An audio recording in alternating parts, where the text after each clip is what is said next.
So this evening we're in the little cleaning up moment just before the third preview of Wild Oats in the refurbished Bristol Old Vic, and behind me you can see some of the things that we've managed to renew in the theatre.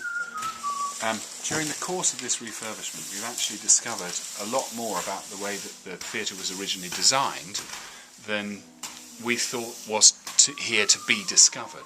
We've discovered exactly where the stage was. We know it was a thrust stage, which you can see now. We've also discovered where the floor of the pit was. It used to be standing room, really. You had to stand up in order to see the stage. And what the architects have done is created a refurbishment which is based on that geometry, but completely equipped for 21st century theatre makers to make whatever kind of work they want to in it.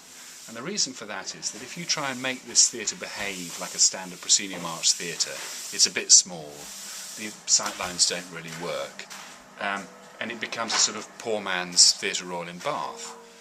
But if you build the stage out to here, which is where it originally was, and you allow the actor to be surrounded by the audience on three sides with members of the public sitting where we are, with that point of view that you've got looking up, you actually have a theatre which is completely unique in the country.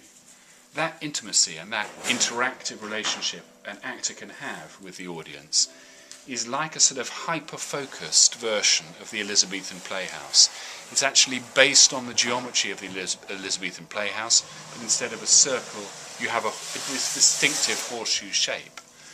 Of course, in the middle of the 18th century, every theatre in the country looked like this, but every other theatre from the middle of the 18th century burned down. The average lifespan of a theatre, of an 18th century theatre, was 17 years. So this one is a kind of freak survivor. And our hope is that by playing to its strengths and not its weaknesses, it becomes a unique tool in the British theatre ecology, so that directors and actors who want to play with this particular relationship that you can find in this theatre, the lights off as well as the lights on, can come here and make the kind of work that you simply couldn't make anywhere else.